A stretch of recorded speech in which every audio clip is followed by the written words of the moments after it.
For printing and mailing, it's a little complicated because part of the letters would go out to postal patrons, Stanfordville, Bangor, and Clinton Corners.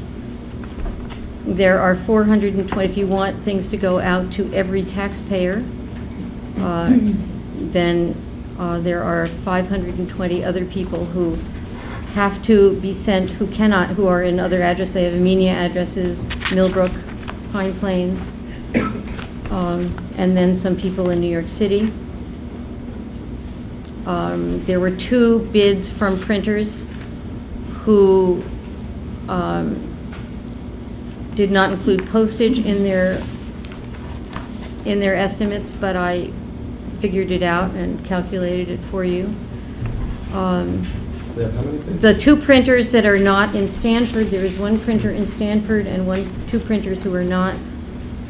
The 2 printers who are not in the town of Stanford does not have a bulk mailing permit with an indicia. We are simply part of a public mailing group at our local post office.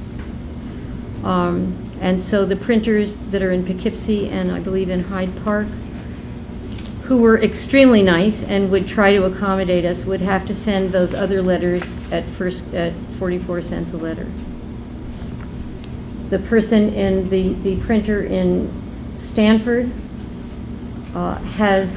his company has his own bulk mailing indicia and would be able to send the letters that need specific addresses out under that, which halves the cost, almost halves the cost.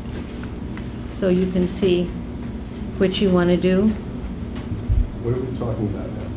We're mailing out the... We're talking about printing and mailing the public hearings letter. Can we get can you let the public know the name of the contractor and the cost, the estimated cost? Of course. Okay. There are 3 people who bid. One is Minuteman Press, which is in Hyde Park. Their total for printing was $818.78. When you add postage to that, it was $1,508.33. There was a Frank Castell Senior, it looks like HC Printing in Poughkeepsie, who was recommended by Cliff Thorpe, who does some of our town's printing and gets supplies for us. His printing, it's a little complicated. The printing costs would eventually come for all taxpayers with $749.80. If you include postage, it came to $1,475.60. Gallant Graphics in Stanford.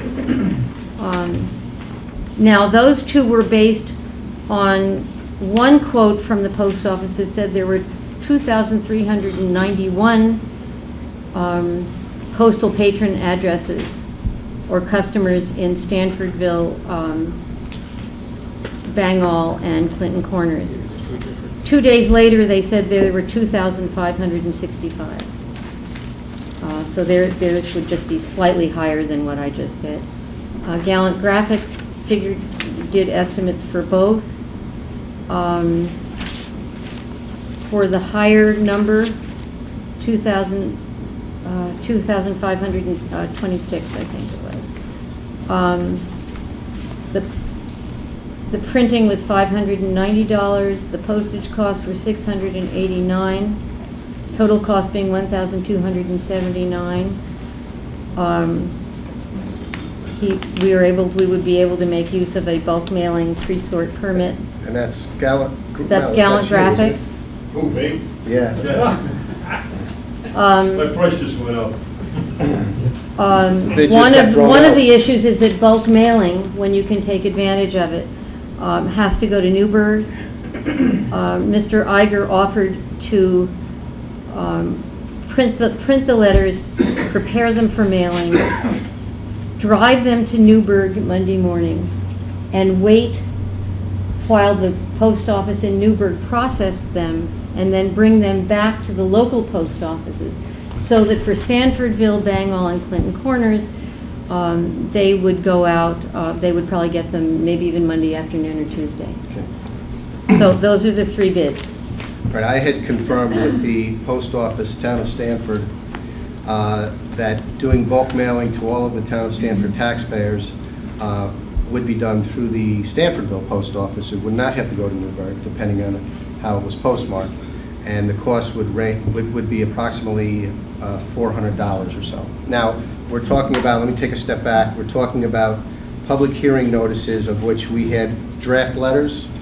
And just to give the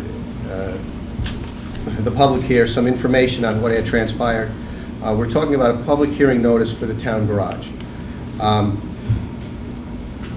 We were debating whether a letter should go out or not. At the last month's meeting in July, the town board did agree that a letter should be mailed. From that time to this time, there were some emails back and forth about the content of the letters and what should be included and what shouldn't be included. There was some concern from the garage committee that if we mailed public hearing notices with detailed information to the members of the community, it may deter them from coming. What we want to do is invite them to come. So a more inviting letter in terms of questions, but enough information that would tickle their fancy to get them there.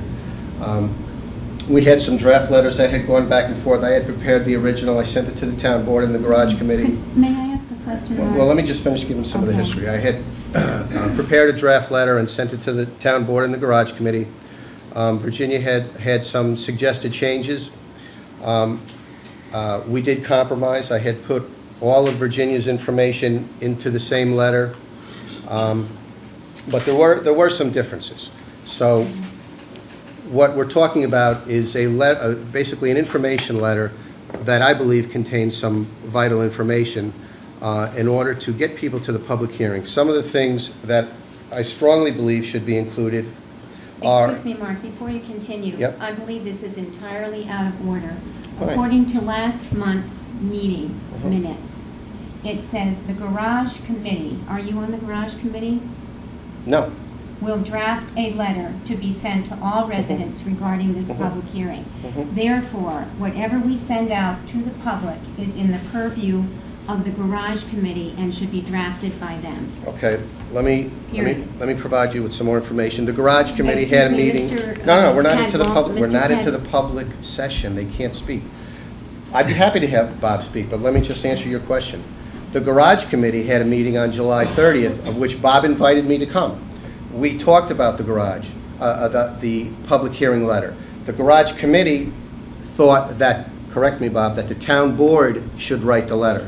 And that was all part of the email that I sent to The you. garage committee recommended that no letter be sent No out. letter be going out, right. That no letter be sent out, that the information would be given out, and I didn't really oppose spending the money for that letter. We've The- already sent right, out 2 Bob- letters for the garage. Right. Wait a minute, I'd like to contain this a little bit. We will talk about the letter. We were talking about mailing and the cost. I'd like to decide who is going to print it. The garage committee does not want to send. Who is going to print the letter and at what cost? And when you say the Stanfordville Post Office can send it out to everybody, they cannot. They can send it only to postal patrons in the town of Stanford.